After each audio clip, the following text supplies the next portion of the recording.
Hi friends, பக்கத்து வீட்டு மணிக்கா தண்ணி தெளிச்சிட்டாங்கன்னு அடுத்து கோலம் போடுவாங்க, பார்க்கலாம் வாங்க. எங்கள் வீட்டில் இன்னும் தண்ணி வரலைன்னு சொல்லிட்டு பூங்குடிக்காக தண்ணி தெளிக்குது. தண்ணி வரலைன்னு சொல்லிட்டு இன்னும் தெளிக்காமல் இருக்கு. மணிக்கா கோலம் போட்டிருக்குது. அடுத்தது எங்கள் வீட்டில் தண்ணி வந்துருச்சுன்னு நினைக்கிறேன், பார்க்கலாம் வாங்க. எங்கள் வீட்டு முருங்கைக்காய் மரத்தில் இப்போ தாங்க பிஞ்செல்லாம் பிடிச்சிருக்குது. சரி, வெள்ளிக்கிழமைக்கு ஒன்று சாம்பாருக்கு பார்க்கலான்னு வந்தேங்க. அதை அங்கே ஒரே ஒரு காய் முத்துன காய் ஒளிஞ்சிருக்குது. எங்கள் மாமியாருமே தண்ணி தெளிக்கிறாங்க, அடுத்து கோலம் போடுவாங்க. வா, சமையலுக்கு கருகாப்பில் பிடிங்கலாங்க.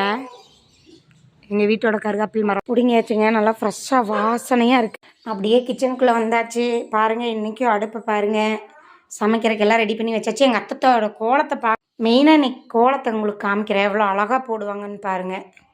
உப்பு ஜடி. எங்கள் மாமனார் சாமிக்கு பூ பிடிங்கிட்டு வந்து வச்சுட்டாரு. எங்கள் மாமியார் கோலம் போடுறாங்க, முடிவில் காமிக்கிறேன்.